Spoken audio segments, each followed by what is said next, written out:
Aquí estamos, bienvenidos a La Brújula por Radio La Luna M1140, hoy viernes 21 de mayo de 2021, son las 17 horas en punto y aquí estamos para hacer un enorme programa en el día de hoy y empezamos por saludar a los que están aquí con nosotros haciendo el programa. Daniel de Abrantes, buenas tardes, ¿cómo te va? Hola, ¿qué tal? Buenas tardes, Mario, buenas tardes a nuestra querida audiencia. Muy buenas tardes, Leandro Mugarza, el operador que hace posible que esto sea escuchado a la perfección por todos quienes quieren escucharnos. Muy bien, porque quien no quiere escuchar es muy fácil, cambia el dial y listo, o directamente no prende la radio y va a otro medio. Pero no, hay mucha gente que está interesada en conocer qué es lo que va a decir La Brújula, porque en La Brújula siempre tenemos las mejores entrevistas de la semana, y además una programación propia. Nosotros no copiamos absolutamente a nadie. Somos un programa absoluto y totalmente original. No nos conduce ningún medio de comunicación, ni oficialista ni opositor. Eso sonó bien, Bueno, le damos las muy buenas tardes a todos los oyentes de Radio La Luna que nos escuchan a través de la antena de AM 1140, instalada aquí en Ramón Falcón 2193, El Palomar, Morón. Lugar donde a esta hora, de paso les cuento la temperatura y les cuento algunas cosas sobre el tiempo, está lloviendo, aquí en el Palomar, Morón, a 10 cuadras más o menos estamos del Hospital Posadas, 13 grados la temperatura, 91% las probabilidades de lluvia, es decir, prácticamente va a llover seguro, la lluvia se sacó 91 boletos de 100 para caer sobre nosotros, la humedad del 92%, el viento 29 kilómetros por hora, Bueno, no les puedo decir, como les digo casi siempre, qué hermoso día, pero siendo que son las 17 horas y 2 minutos en este momento, y que ya empezó el fin de semana, porque el fin de semana empieza con nosotros, a las 5 de la tarde del día viernes, lo que tiene que hacer es disfrutar, y si llueve, está frío, húmedo, qué mejor que quedarse en casa, y encima se lo recomiendan las autoridades nacionales, provinciales, etcétera, que quedarse en casa, con una comida calentita, con un tecito, un cafecito, y bien abrigadito, encendida, vaya a saber, por ahí a la luz de una vela puede leer una novela, o por ahí puede encender la televisión, o por ahí se queda ahí escuchando la radio y de paso va haciendo algunas cosas en casa, porque lo único que le permite hacer cosas en su casa es la radio. Si usted tiene la televisión prendida, tiene que quedarse ahí estancado frente al televisor, no puede hacer absolutamente nada. Si tiene un libro en sus manos, lógicamente tiene que estar con sus manos ocupadas, pero si en cambio escucha la radio, puede hacer otras cosas. Lógicamente que este programa le convoca a la atención y eso hace que, bueno, naturalmente tiene que estar ahí con la orejita pegada a la radio, Bueno, los saludamos también a todos los que nos escuchan a través de la www.radiolaluna.com.ar, quienes nos escuchan a través de Twitter, de Facebook, por la computadora, por las aplicaciones. Le damos también las muy buenas tardes a Daniel Pérez, el inventor del canal de YouTube La Brújula en la Luna. Vaya y busque La Brújula en la Luna y va a encontrar excelentes entrevistas, realmente, como dice nuestro amigo Miguel Pascuale, una verdadera parloteca. Esto de parloteca le quiero decir que lo está tomando mucha gente. En cualquier momento todo el mundo empieza a hacer una parloteca, Esa parloteca es La Brújula en la Luna y ahí hay un material acumulado que usted puede escuchar cuando quiere, cuando guste, porque va allí, pone el tema que quiere escuchar, busca entre los 1100 entrevistados y ahí va a encontrar seguro cosas de excelente calidad. Si usted está estudiando, si usted es curioso, si es un investigador, seguro que va a encontrar cosas más que interesantes. En la promoción de esto está trabajando nuestro amigo Miguel Pascuale. Le damos las muy buenas tardes a Florencia Videberry, realizadora de los flyers de difusión que circulan y circulan, Recién llegaron al embajador argentino en Madrid, Daniel, y ya me contestó que la semana que viene vamos a hablar, Estamos hablando de Ricardo Alfonsín, con quien seguramente vamos a estar hablando la semana próxima aquí por los micrófonos de Radio La Luna, Y le mandamos también un fuerte abrazo a nuestro amigo Luis Eduardo Ochoa. ¿Sabes, Daniel? Luis Eduardo Ochoa es coach, Y ¿quién es un coach? ¿Sabe lo que es? Es un entrenador. Es alguien que te acompaña, pero claro, cuando uno dice entrenador, dice, bueno, te debe enseñar para jugar al fútbol, o te debe acompañar para hacer gimnasia. No. En este caso es alguien que te acompaña para mejorar tu desempeño personal. Si vos querés potenciar, por ejemplo, tus competencias en el trabajo, querés destacarte en el trabajo, o si querés realmente conquistar un empleo, vas a una entrevista para que vean cuál es tu presencia, cuál es tu desenvolvimiento, cómo manejas el vocabulario, cómo te desenvolves, cómo articulás las ideas que vas a expresar frente a la persona que te está ahí observando, si das o no das para el empleo que te están ofreciendo.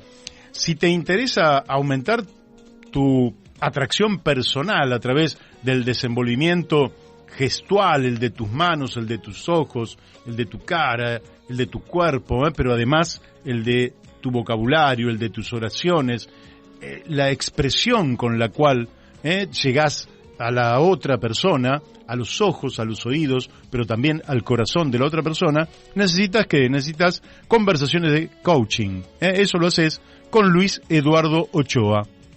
Entonces, ¿qué haces?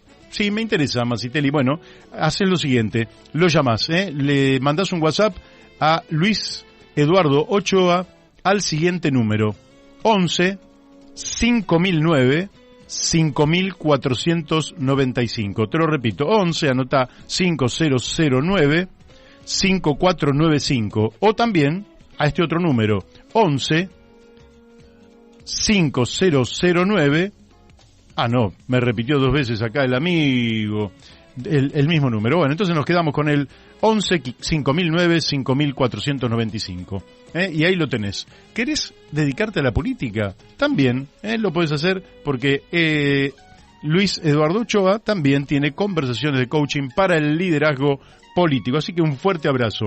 Vos ahora te querés comunicar con la radio, nos puede llamar al 44 43 74 24. Y para mandar algunos saludos más, quiero mandarle un fuerte abrazo y unas muy buenas tardes a la doctora Mónica Colunga, que desde Corrientes Capital hace posible que nos estén escuchando en Radio Fénix FM 92.1 MHz.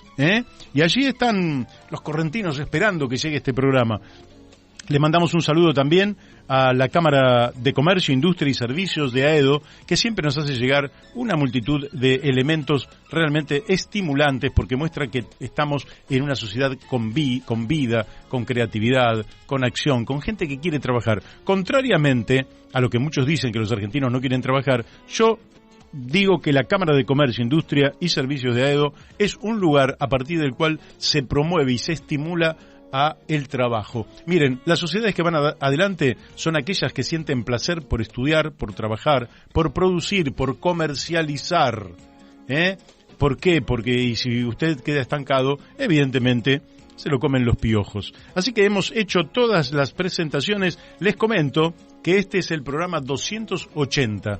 Daniel, viste que venimos diciendo cada uno de los programas. Lo puede usted verificar, no creo que nadie se tome el trabajo de observar, pero evidentemente si hicimos ya más de 1100 entrevistas, eso no se puede hacer en 2 o 3 programas. Eso quiere decir que ya tenemos hecho 280 programas a 2 o 3 horas por programa. Ustedes observen que ya llevamos como unas 700 u 800 horas al aire a través de nuestra querida radio La Luna.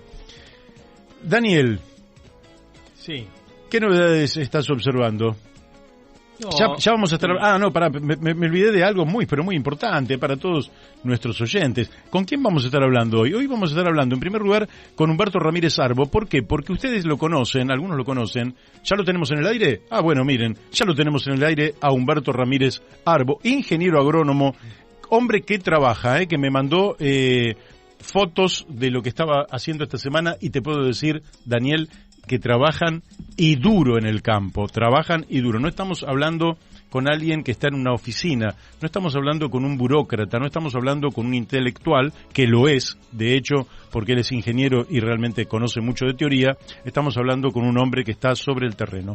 Humberto, muy buenas tardes, ¿cómo te va? Hola Mario, muy buenas tardes, saludo a toda la audiencia de La Brújula y Radio La Luna. Bien, gracias. Bueno, vos sabés que hoy te convocábamos porque efectivamente el gobierno ha tomado una medida que es la suspensión de las exportaciones de carne vacuna. Y eso da la impresión de que estuviera hecho sobre la base de observar el impacto que tiene el precio de la carne vacuna en el Gran Buenos Aires. Gran Buenos Aires que, lógicamente, como vos sabrás, tiene unos más de 9 millones de electores, ¿no? Y, lógicamente, que el poder político pretende atenderlos. Ahora, vos decís, al margen de esa mirada que pueden tener los consumidores de carne en el área metropolitana, hay otra realidad, que es la realidad de los pequeños y medianos productores. Vos conocés en particular los de Chaco y Formosa. ¿Por qué no nos explicás cómo impacta esta medida del gobierno, que no ha sido debatida, que no ha sido consultada por nadie, tema sobre el cual vos también has hablado cuando hablaste de que estaba agotado el tema de la toma de decisiones unipersonales? ¿Cómo impacta en aquella región en los pequeños y medianos productores? Y bueno, la situación de los pequeños y medianos productores en toda esta zona es cada vez más crítica. El modelo productivo que viene desarrollándose con la agricultura extensiva de alta producción a través de un sistema que ya lo hablamos varias veces, que no es un sistema excluyente y no incluyente, ¿no es cierto? La situación de los pequeños productores está cada vez más crítica. Y los pequeños productores agrícolas ya han desaparecido, no solamente en esta zona, sino que creo en todo el país. Los pocos que quedan alquilan sus chacras, viven en las ciudades o en los pueblos. Y en esta zona quedan muchos pequeños productores todavía, de productores de granja, o que tuvieron o tienen alguna reminiscencia de producción de granja. Uh-huh. O sea, productores de chivos, de cerdos, de ovejas, ¿cierto? También pequeños productores de ganado bovino, ¿cierto? Y bueno, la situación de ellos, cuando ocurren estas medidas tomadas realmente para el público ahí del Gran Buenos Aires, una medida absolutamente electoralista, realmente significa un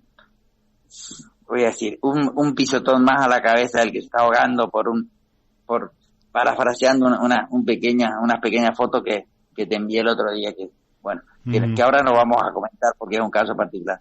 Pero realmente las posibilidades de desarrollar o incluirse en un sistema productivo y sustentable, que las habría perfectamente, ¿no es cierto? Pero se alejan cada vez más. Cuando se deprime el precio de la carne artificialmente, ¿no es cierto? Los pequeños productores que venden pollo, que venden chivos, que venden corderos, ¿no es cierto? Sufren el techo, que es la carne bovina, los termina aplastando. Entonces, se produce, se acelera el sistema exclusivo, se acelera el abandono, la migración de la gente de campo, se acelera la migración hacia los grandes cordones urbanos. ¿Y qué hacen con esa tierra? ¿Qué hacen con esa tierra? Y esa tierra se las venden a los vecinos, a los que no tienen problemas financieros. Entonces, los que ya son ricos y tienen grandes campos, agrandan sus campos a costos bajísimos y los pequeños productores abandonan la tierra.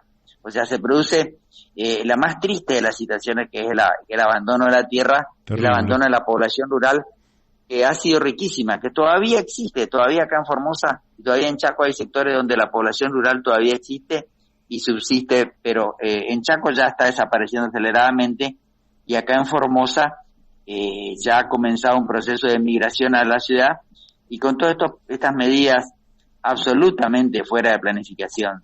Nosotros siempre hablamos de lo que es planificar, y una medida por 30 días no es nada más que un golpe en los dientes, ¿no es cierto?, de toda la gente, de los pequeños productores, también de los medianos, y que no sirve para nada. Realmente no sirve para nada. Si usted me dice 30 años, o 10 años, o 3 años, bueno, entonces sería atendible, porque bueno, hay que modificar todo el sistema, pero uno sabe que durante 30 años va a poder trabajar en un sistema A, o B, o X, ¿no es cierto?, pero va a poder seguir trabajando. Pero no pueden, estas medidas absolutamente intrascendentes para el precio, para la mejoría de la gente, pero sí producen muchísimo daño para los productores, muchísimo. y vamos a una concentración mayor de la tierra, con lo cual la cantidad de propietarios de tierra en la Argentina se reduce en favor, como vos dijiste, de los ricos. Se va a seguir reduciendo. Hace algunos días, yo no me acuerdo si alcanzamos a comentar en Radio La Luna, pero hace algunos días yo comenté un informe que hice para una consultora de colegas de Buenos Aires sobre la cantidad de campos de pequeños y medianos productores que están en venta en la provincia del Chaco. Y acá en Formosa también. Y lógicamente no venden los campos porque los pequeños productores no tienen los recursos, no hay ni un solo programa nacional que se acuerde o que se acuerde realmente y que sea una cosa positiva como para desarrollarlo. O sea, no tienen agua, no tienen caminos, no tienen posibilidad de hacer la infraestructura que se necesita actualmente. No tienen nada. Yo trabajo como asesor de medianos productores, algunos que intentan crecer. Yo mismo soy un pequeñísimo productor que no tengo campo, pero digo que pago pastaje por aquí o allí, pero bueno, yo lo tomo como una cosa que va en mi profesión. Pero las posibilidades de desarrollo de la gente de campo son absolutamente mínimas. Mire, yo acá, en esta zona, hay una gran cantidad de productores que todavía tienen chivos y ovejas, sobre todo chivos en esta zona les gustan, y realmente son muy buenos los chivos. Uh-huh. Y es increíble ver cómo se tiran miles y miles y miles de cueros, se entierran o se queman o lo comen los perros o los zorros, porque no hay forma de darle tratamiento a esos cueros y convertirlo en prenda de vestir. Se imagina, yo he estado en otros lugares donde hacen chalecos de cabritillo, o sea, de cuero de chivo, y se venden como pan caliente. Acá podríamos desarrollar muchas cosas, pero no hay la más mínima mirada ni del orden nacional, que lamentablemente tenemos un ministro de acá de Formosa. Claro, te iba a preguntar por eso.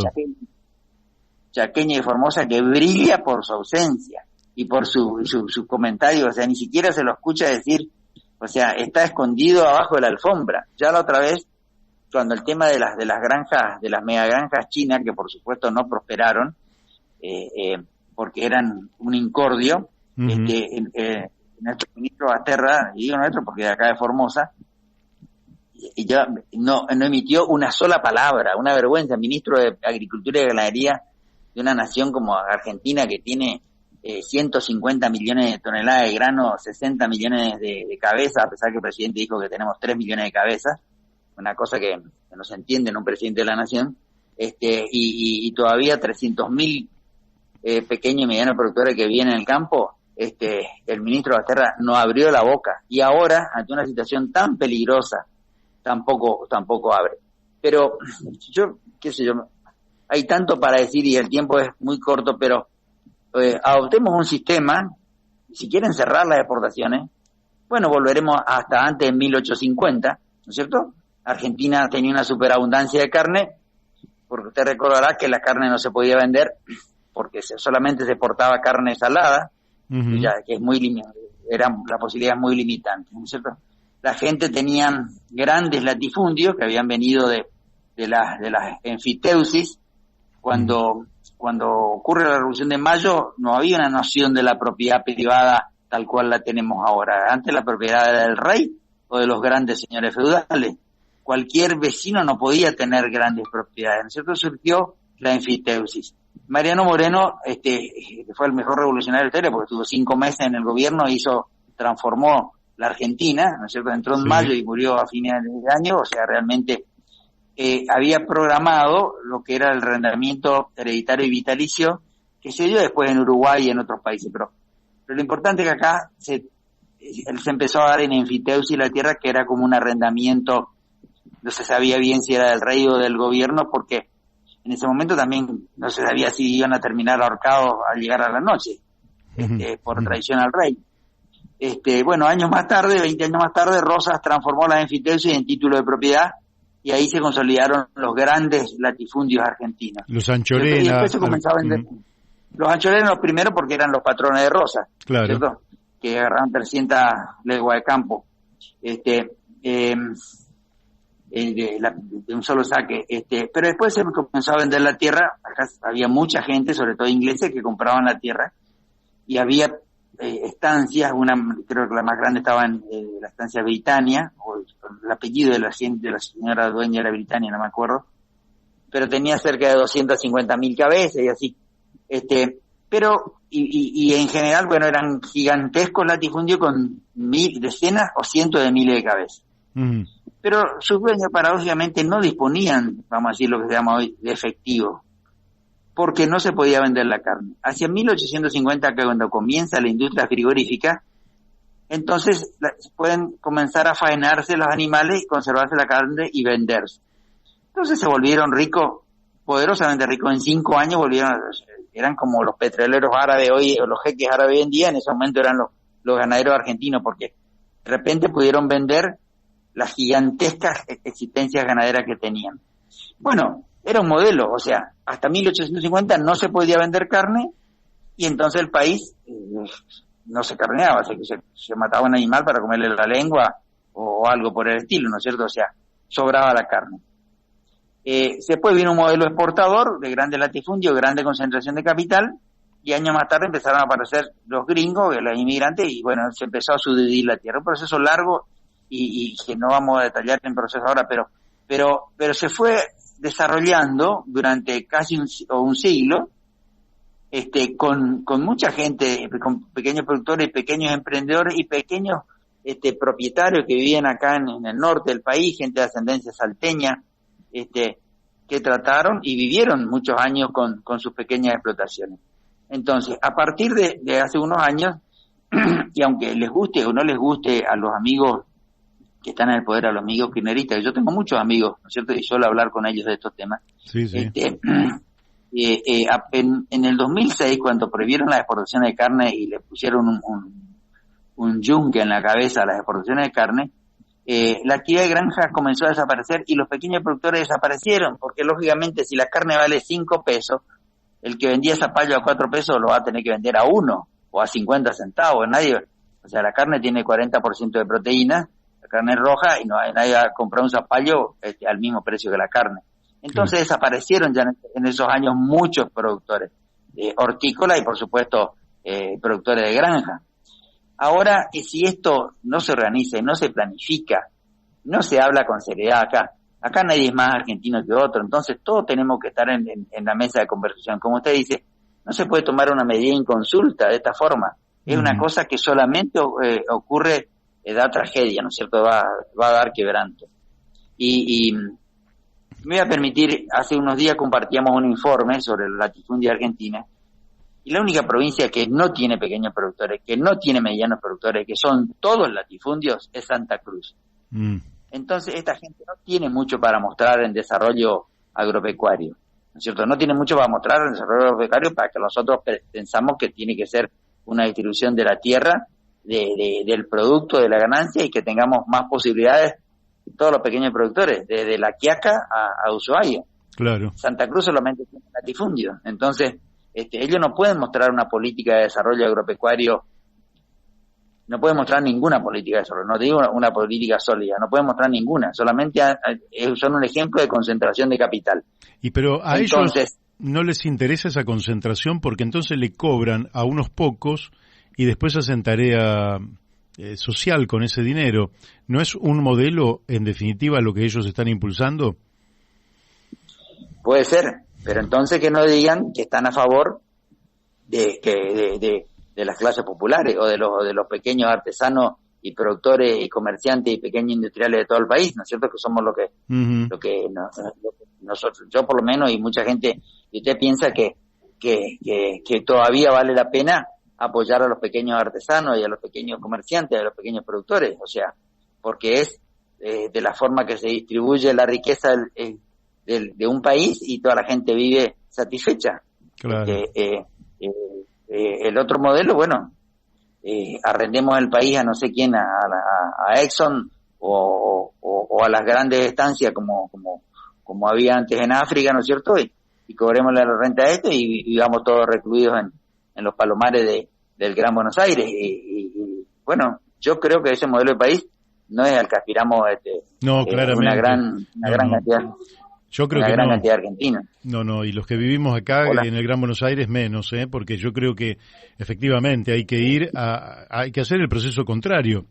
Hay que disminuir esta megalópolis gigantesca que se ha reunido a partir de Buenos Aires y hay que volver a ocupar los terribles territorios desiertos que tenemos, prácticamente en todas las provincias, incluida la provincia de Buenos Aires, donde uno piensa que con 17 millones estaría cubierta toda la provincia. Yo te comento que en la provincia de Buenos Aires hay zonas que son más desierto que población urbana. Donde se concentra la población es en el área metropolitana alrededor de Buenos Aires, en La Plata, Mar del Plata, Bahía Blanca, San Nicolás y 2 o 3 lugares más. Después el resto de la provincia de Buenos Aires también está despoblada.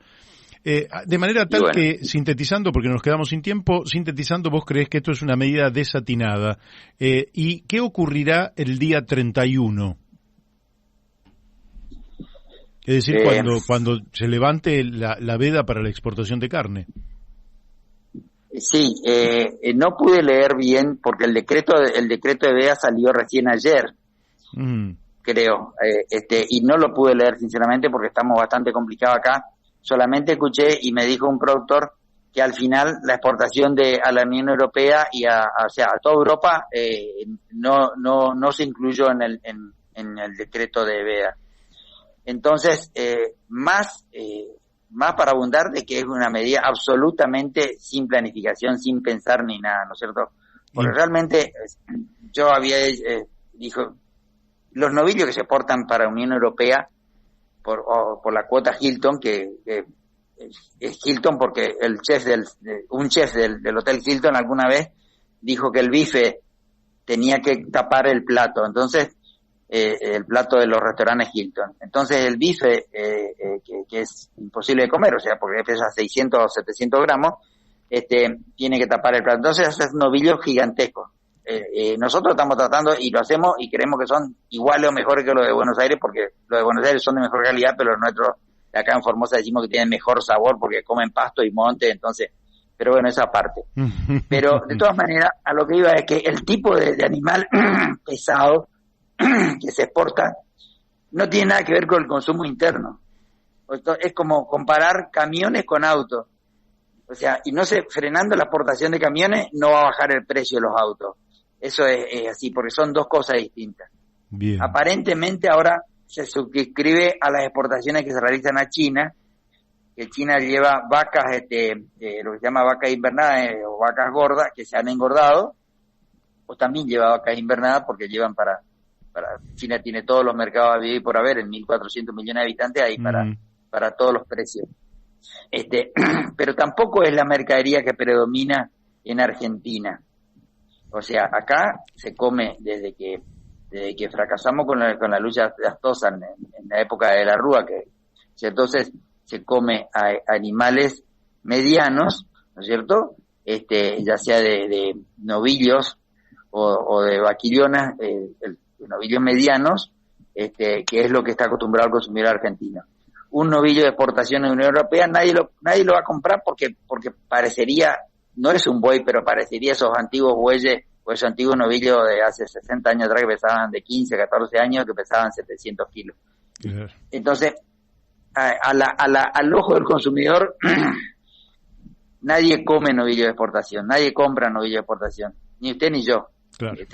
Todo el mundo estamos acostumbrados a comprar vaquillonas o novillitos, ¿cierto? Y el que va a China tampoco, porque la vaca vieja se vende muy poco, vamos a decir, muy poco. Acá en algunas zonas pobres se vende, pero le garantizo que en la zona del Gran Buenos Aires ni siquiera allí se vende, vamos a decir. Así es. Entonces estamos prohibiendo algo que tampoco le sirve al pueblo argentino.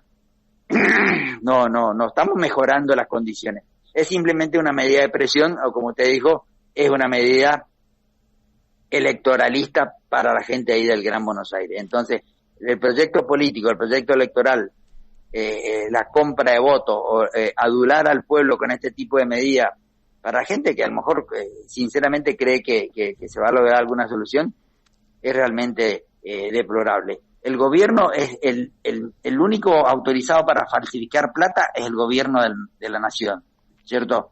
y lo hace a tambor batiente, no le dan las máquinas de la Casa de la Moneda ni de los países vecinos para seguir falsificando plata. Entonces, deberían ver por qué ellos tienen el monopolio de falsificar dinero, que es lo que empobrece a la gente, en realidad. Bueno, no estamos en un socialismo, estamos en un sistema capitalista. Y entonces, aunque nosotros quisiéramos avanzar hacia otros sistemas mejores, ¿cierto? Sí, claro. La realidad es que estamos en un sistema capitalista. Entonces, violar las reglas del juego nos está provocando estos desastres y esta pobreza para todo el pueblo. Así es. Bueno, Humberto, te tenemos que dejar porque el tiempo se nos fue. Te agradecemos muchísimo. Sí. Lamentablemente estos desatinos no sirven, no hay planificación en la Argentina, hay improvisación y finalmente las consecuencias siempre de mediano o largo plazo las paga el pueblo argentino. Te mandamos un fuerte abrazo. Un saludo a toda la gente. Gracias. Bueno, hemos hablado con el ingeniero Humberto Ramírez Arbo. Nada favorable a lo que se ha hecho realmente como una medida, como una curita realmente.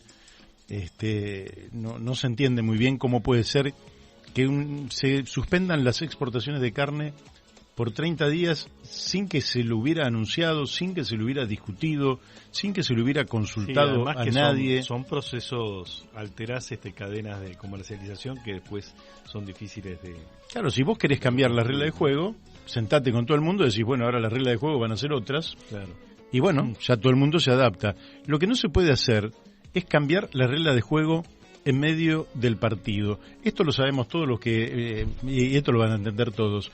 Si tu equipo hace un gol a los 5 minutos, vos querés que se termine el partido. Imagínate que juegas con el Barcelona y le haces un gol a los 5 minutos. Decís, basta, se termina. Pero el partido dura 90 minutos y se tiene que hacer dentro de determinadas reglas. Las reglas son las que le dan previsibilidad a la gente que trabaja. Le dan seguridad. Y es lo que hace que también, cuando hay planes estratégicos a nivel nacional, los planes estratégicos de las personas y de las empresas funcionan a la perfección. Ahora vamos a cambiar de tema, vamos a estar hablando con el amigo Eduardo Asinelli. Eduardo, muy buenas tardes, ¿cómo te va? Hola, buenas tardes, ¿cómo están ahí? Bien, ¿cómo estás vos? ¿Estás en Pilar? La verdad que muy bien. Estoy en este momento en Pilar, ahora en Pilar. Bien, pero se te escucha casi como si estuvieras aquí en la radio junto con nosotros, así que eso es más que interesante. Eduardo. Bueno, es importante el hecho de estar juntos en este tiempo, ¿no? Es cierto. Juntos y cuidándonos. Así es, es decir, yo creo que no va a haber posibilidades de que el virus interfiera en nuestra conversación porque estamos, yo diría, a una distancia suficientemente importante como para que dicho evento no ocurra. Mira, la gente se estará preguntando, bueno, pero Eduardo Asinelli, este es un programa que habla habitualmente de temas como el que estábamos hablando recién, que tenía que ver con la suspensión de la exportación de carne, pero le tenemos que decir a la gente que también hablamos de temas que tienen que ver con la cultura, con la música, y en este caso estamos hablando con alguien que ha constituido una banda musical, decime vos y corregime, que se llama Sostenidos por Bemoles. ¿Por qué no nos explicás qué es Sostenidos por Bemoles? Bueno, mira, el nombre en sí tiene dos miradas en principio. Una es estrictamente musical, que tiene que ver con los sostenidos y los bemoles, que son alteraciones musicales. Uh-huh. Viste, la escala musical, do, re, mi, fa, sol, la, si, tiene alteraciones, que serían los sostenidos, do sostenido, etcétera. Que serían alteraciones ascendentes, y las alteraciones descendentes son los bemoles. Uh-huh. Re bemol, do, serían todas alteraciones que van descendiendo. Eso sería la parte musical. En lo que es lo que se me ocurrió a mí, ponerle que nosotros, las personas, estamos sostenidos por nuestros bemoles. ¿Viste? Interesante. O sea, muy bien. Eso fue un poco la dualidad de un hombre. Bien. Y bueno, y ustedes, contanos cómo se fue formando, cuándo se fue formando esta banda, quiénes la componen, qué tipo de música expresan, qué es lo que quieren decir cuando ustedes hacen música y le ponen letra a esa música. No solo musicalizan, sino que además le ponen contenido. Bueno, mira, es una pregunta realmente amplia y está bueno porque me permite un poco contar la historia. El grupo empieza porque es un grupo muy joven. Nacimos en el año 2019, ¿no? Y la idea fue una oferta que me hicieron de una productora de Europa, de España precisamente, de hacer un producto que sea un disco solista de un guitarrista y cantante. Ahí empezó la historia. Que querían que haga una banda de rock y blues. Y resultó que me salió nada que ver, otra cosa, ¿viste? Totalmente distinta. ¿Viste? Suele ocurrir eso. Sí, pero les gustó. Y inclusive me salieron en ese tiempo una forma de letras y de música, ¿viste? Que me llamó la atención. Me llamó bastante la atención eso porque, por ejemplo, en mi caso, como compositor y autor de las canciones, no es que me siento y digo, bueno, voy a componer un rock o voy a componer una canción o una balada. No, me sale lo que me sale. Y así fueron naciendo una y otro de los temas que forman parte del repertorio hoy de Sostenidos, ¿viste? Claro. Que hablan precisamente de un viaje profundamente hacia nuestro interior, ¿viste? Empezar a mirarnos desde otro ángulo, empezar a mirarnos al espejo, empezar a ser un poquito más conscientes de que realmente nosotros tenemos una realidad que la vamos forjando a cada paso y que estamos insertos en un mundo donde pasan un montón de cosas. Claro. Y entonces, ¿cómo nos movemos en ese mundo desde nuestra realidad? Eduardo, te voy a contar algo. Sí. Hace muchos años, cuando conocí a la persona que tengo aquí al lado mío, del que soy amigo hace casi 5 décadas, el tipo realmente cantaba espectacular y formaba parte de un grupo que tenía un gran asidero aquí en el oeste del Gran Buenos Aires, del que vos también sos parte, y se llamaba Santa María del Buen Aire. Daniel de Abrantes, que es de quien te hablo, te va a hacer una pregunta. Hola, ¿cómo estás? ¿Cómo no? Muchísimo gusto. Mario nos incineró, ¿viste? Cuando mandó las 5 décadas, dijo, bueno. Ahí ya está en el horno, ¿viste? Estamos en el horno. Sí. No, te quería preguntar, digamos, arrancaron este proyecto musical con la intención de hacer, digamos, de producir música de rock y blues, y dijiste, terminamos en otra cosa bastante distinta. ¿Y qué es lo que están haciendo y, digamos, qué influencias reconocen en su trabajo? Bueno, ¿hacia dónde están apuntando? Mirá, es una muy buena pregunta, pero, o sea, yo te puedo decir con certeza cuáles son las influencias que yo tengo como músico, ¿no? Porque los temas son míos. Yo soy el autor y compositora de la letra y de las músicas. Sin embargo, no podría haber sido realidad. Inclusive, ahora sacamos nuestra primera producción que se llama Mundo Interior, sin haber estado hecha con mis compañeros. El señor Alberto Coco en la batería, Jorge Altamirano en el bajo, y Ariel Coan en los teclados, y yo, Eduardo Chiné, en la guitarra y en la voz. No hubiese sido posible lograr lo que estamos logrando si no hubiese sido con la ayuda de mis compañeros. Formamos un equipo de trabajo que se llama Sostenido por Bemoles. Ahora, es como yo hablaba con tu compañero, es una mirada interior, una mirada introspectiva que tiene que ver con lo que me pasa a mí adentro, qué me pasa a mí en mi interior, qué es lo que pienso, qué es lo que siento, y desde ese lugar, cómo estoy inserto en una realidad global donde a su vez de esa realidad yo voy generando mi propia realidad como persona viviente, como ser existencial. Por otro lado, en lo que tiene que ver con las influencias musicales, imagínate, vos que sos músico también, de la mejor época de la música que para mí fue los años 60, 70, 80, 90, que fueron la música increíble, todas las que te puedas imaginar. Led Zeppelin, Black Sabbath, Deep Purple, Emerson, Lake and Palmer, Focus, bueno, y me olvido de un montón. Bueno, todas esas influencias, todas, absolutamente todas, a nivel internacional y a nivel nacional, todo lo que te puedas imaginar. Bueno, o sea que sos un producto de la globalización. Bueno, no me suena muy bien eso. Digamos que soy una persona que ha interpretado la música de determinado lugar y que ha tenido la osadía de hacer su propia música. Claro, bueno, está muy bien. No, para que quiero aclarar, digo, cuando digo esto, digo en términos de que hoy día, porque la globalización es un proceso que tiene costados buenos y costados que son muy complicados. Pero quizás el costado bueno, o quizás el costado que rescatamos en este comentario, es de tener la posibilidad de tener un acceso a la música internacional que se produce en todo el mundo, más allá del origen, ¿sí?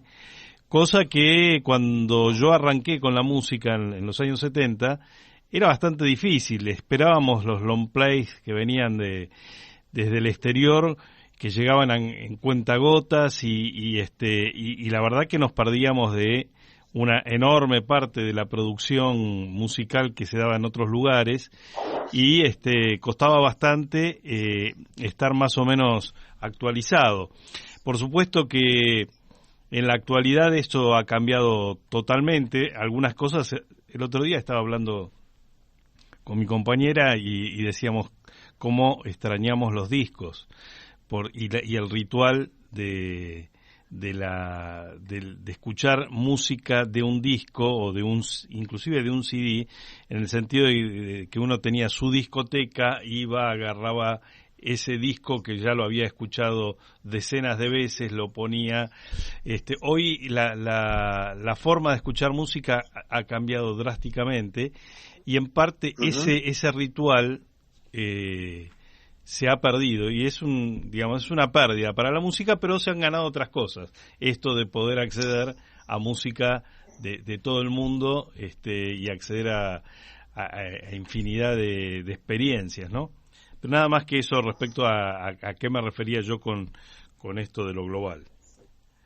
Sí, vos sabés que te entiendo perfectamente, ¿viste? Y te digo, yo también como músico ya de experiencia, de muchos años de estar en la música, y habiendo terminado una producción que la estamos mostrando ahora, para nosotros también esto fue un cambio muy fuerte que tenía que ver con el cómo mostramos este material. Y nos encontramos que ya no existía la posibilidad de hacer un físico como un CD o una cosa así como pasaba en otro tiempo.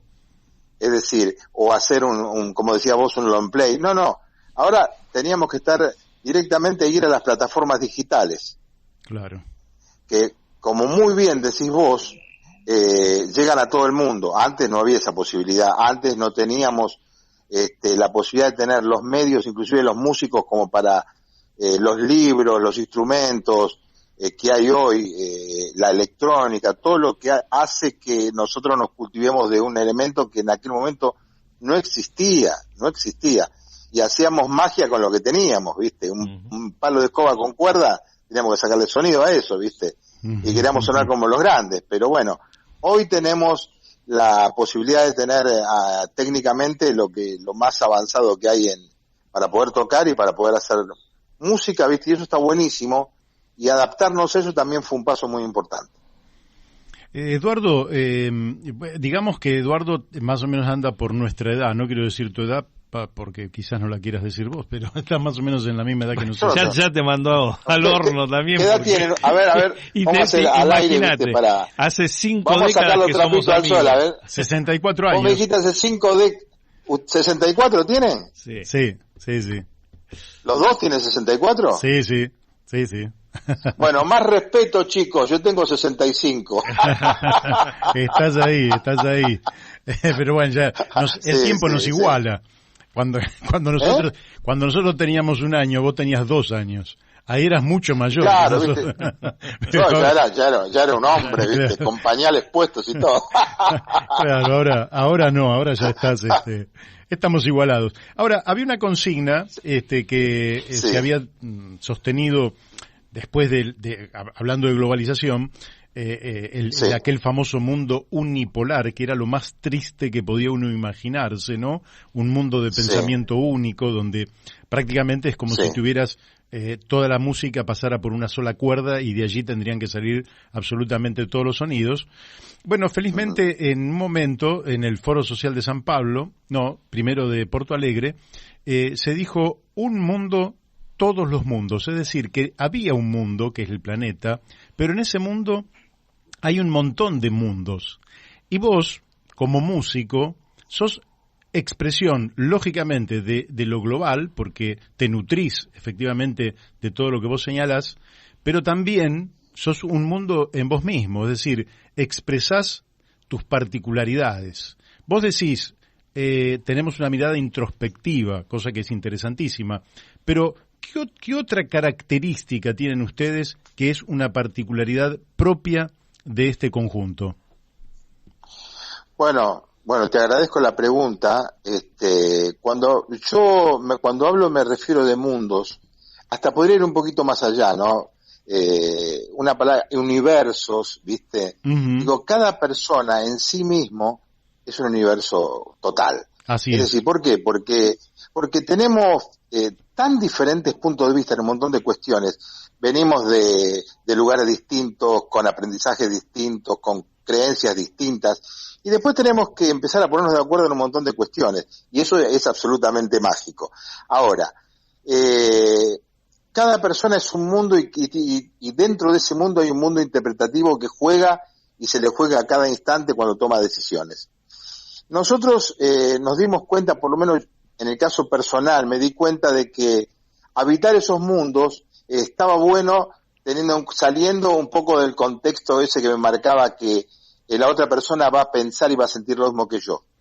Y porque ahí me iba a meter en un terreno bastante complejo, pero sí poder, por intermedio de la pregunta, poder entender frente a quién estoy.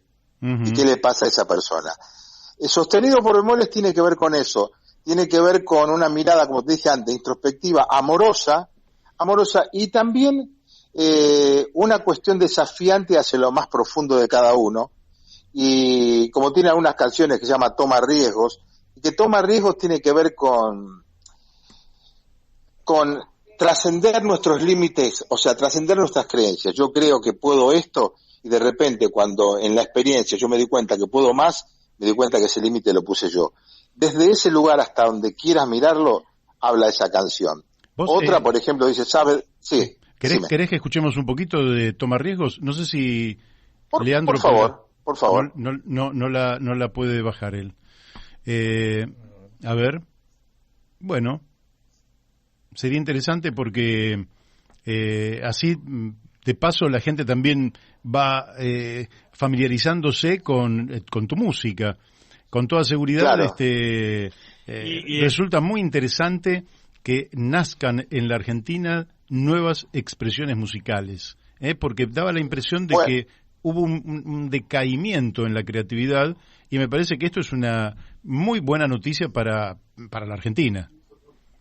Mira, yo te estoy diciendo algo que casualmente lo conversaba estoy en la casa en este momento del baterista de la banda, que me ha recibido muy, muy amablemente como siempre.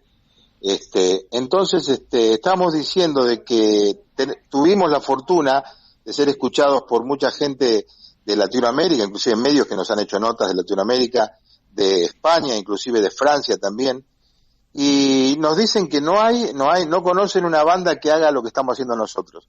No solamente por la música, sino tiene que ver con el mensaje que tiene una banda que hace música de rock y pop. Es decir, estamos en ese espacio caminando solos, ¿no? Con un mensaje, ya te digo, profundo, introspectivo, un mensaje desafiante, amorosamente desafiante, un mensaje que te invita a mirar a veces lo que no se ve, lo sutil de una persona. Yo creo que nuestra propuesta va por eso, por ese lado. Y contame, mientras están viendo si pueden bajar el tema, sí. Tu historia con la música, ¿venís de otras experiencias musicales? Sí. ¿Qué otras cosas has hecho hasta llegar a este momento? Bueno, tenemos que hacer un programa aparte, estamos hablando de más de 50 años de música. Otro día lo vamos a hacer. Bueno, no, pero contanos en dos palabras. ¿En dos palabras? Bueno, imagínate, yo empecé a tocar el piano a los 4 años, y la guitarra a los 13. Tengo 65, nunca paré de tocar, o sea, he conocido el mundo tocando con otros artistas de primer nivel, o sea, hay mucho para hablar de todo eso, ¿viste? No tengo un poder de síntesis y siempre tan impresionante para en 2 palabras. ¿Siempre sí, en el rock mucho, o mucho. estuviste por otro género? No. Toqué tango con Raúl Lavie, toqué con Sergio Denis, toqué folclore en diferentes festivales grandes. Sos un músico con un background muy amplio, interesante. Claro, porque yo trabajaba, en un momento mi trabajo era de sesionista y de músico profesional, o sea que yo trabajaba con artistas, o sea, acompañaba a determinados artistas. Vamos a escuchar, Entonces, vamos a escuchar tu tema, sí. y después seguimos. Por favor. Dale. Por favor. Dale.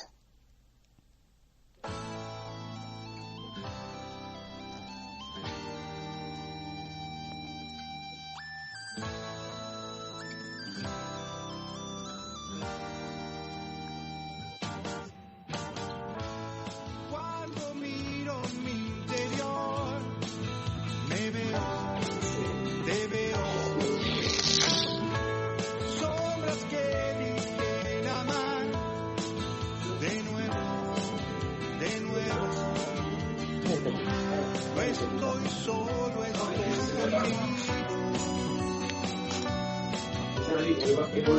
siempre Están pasando Tomás Viejo, creo.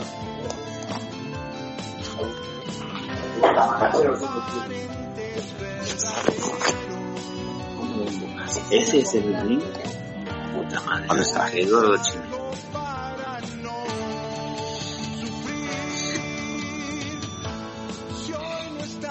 Lo quise bajar el pulso y lo borré. Lo saqué. No, yo no lo encontré más.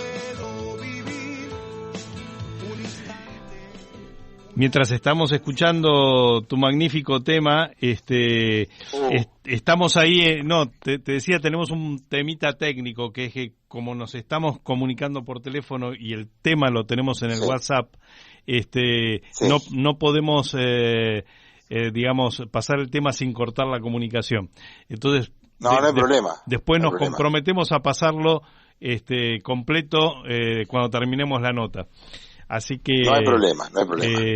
Seguimos charlando un rato más. Por lo menos hicimos un introito para que vayan familiarizando el oído, pero efectivamente la calidad de la salida estaba interferida por la comunicación que está abierta entre vos y nosotros. Decinos, no digo en 2 palabras porque decís que no vas a sintetizar en 2 palabras, pero ¿cuáles son? Y otro día, porque aparte sabés, Daniel, que Eduardo vive en 3 de febrero. Es del o sea que es del barrio. O sea, en cualquier momento se viene acá a La Brújula, acá en el Palomar, y lo tenemos aquí con nosotros. Pero la última pregunta que te quiero hacer es, ¿cuáles son los planes que tienen ahora para la banda? Bueno, mira, en principio estamos haciendo entre comillas, sería una gira promocional de lo que es la propuesta de la banda. Estamos a breve de subir ya nuestro disco a las redes más importantes. Hay una productora de México que está interesada en manejar a la banda, pero estamos hablando un poquito de eso, cuando ellos tienen ganas de que cuando se levante un poco todas las cosas a nivel mundial podamos hacer una visita por ahí. Igual ya nos conocen la música de ahí, nos conocen en Perú, que tenemos amigos ahí, nos conocen en Uruguay, nos conocen en Colombia, República Dominicana, el sur de Estados Unidos, bueno, México, como te dije, España, Francia, bueno, y acá en el país estamos incursionando ahora yo tengo un reportaje el lunes, después o sea, se dan cosas, viste, que te digo honestamente, yo y todos mis compañeros estamos muy felices de eso, de poder que la música, el mensaje esté recorriendo espacios que nosotros nunca nos pudimos imaginar, y es un sueño que de a poquito se va haciendo realidad en una banda que es muy nueva y que tiene solamente un solo show. Es decir, es una cosa maravillosa. Hay una propuesta para hacer una gira en todo Santa Fe, hay una propuesta para hacer una gira en Mendoza, para hacer una gira en Tucumán. Estamos ahora con encuentros para Mendoza, con Trelew, o sea, viste, yo te lo digo y realmente es algo muy emocionante, viste, porque nunca pensamos que podía ser una cosa de semejante magnitud, viste. Bien, Es una banda que tiene un solo show, pero tiene mucho background musical por detrás. Sí, somos muy trabajadores, ensayamos mucho, ahora estamos en una actividad, obviamente por las circunstancias, cada uno trabajando en su casa, pero tenemos muchas horas de ensayo, mucho trabajo. Íbamos a presentar un vivo que iba a ser la presentación del disco oficial, donde íbamos a hacer que cada vez ahora, a medida que va pasando el tiempo, se va sumando la gente, y se iba a dividir en dos partes, una presentación que iba a ser exclusivamente para la prensa. Por supuesto, ustedes a partir de este momento están invitados, indudablemente, y les va a llegar una invitación cuando lo hagamos, para que se presenten ahí.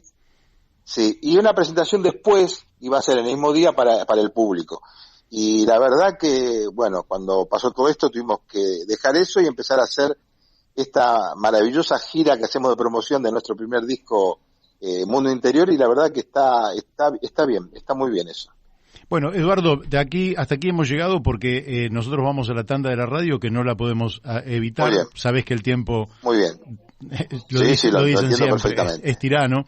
Pero te comprometemos a que vengas un día aquí a la radio y podamos charlar una hora entera y pasar tus temas y que la gente te conozca un poco más. Con muchísimo gusto. Y con mucho muchísimo más, gusto. Sabiendo que sos de acá. Muy agradecido, y muy agradecido por la invitación en nombre mío, Eduardo Chinelli, Alberto Coco, Jorge Altamirano y Ariel Coan, sostenidos por Bemoles. Muchas gracias. Bárbaro, un fuerte abrazo para cada uno de ustedes y hasta pronto. Chao. Muchísimas gracias. Bueno, chao. Chao. Bueno, hemos hablado con Eduardo Asinelli. Ustedes lo han escuchado, Fíjese los tesoros que tenemos guardados en la Argentina y que a veces hay que destapar para observar y poder disfrutarlos. Vamos a la tanda de la radio y después seguimos aquí en La Brújula por Radio La Luna. Bueno, seguimos aquí, realmente linda entrevista, no, Daniel, fuera de lo habitual, pero efectivamente tenemos que también incorporar, sobre todo los días viernes, ¿no? Que ambiente y cultura sería para los días viernes. ¿A quién vas a invitar? ¿A qué artista famoso vas a invitar para que podamos entrevistar un día viernes? Y vos tenés un montón de amigos también. Ya voy a encontrar. Ya va a encontrar, Y la verdad que un gustazo haber descubierto a Eduardo Asinelli, de quien vamos a pasar la música en otros programas. Hoy, lamentablemente, con 3 protagonistas en la segunda hora del programa no nos va a quedar tiempo, pero nos comprometemos a hacerlo. Lo que voy haciendo ahora, y les voy a pasar, bueno, ya no va a quedar tiempo. En realidad vengo retrasado con el doctor Sebastián Dabove, porque nos ha mandado esos consejos tan útiles que hay gente que nos lo pide y que tiene que ver con la posibilidad de una nutrición de excelencia en el tiempo histórico que estamos viviendo, ¿verdad? Y eso es un consejo que nos da Sebastián Dabove permanentemente y que a veces nos queda retrasado. Prometo que entre lunes y martes de la semana que viene vamos a pasar varios de los mensajitos que nos ha enviado el doctor Sebastián Dabove. Y ya estamos en contacto, quiero creer que con Carlos Matos y Rodrigo Romera. ¿Es así?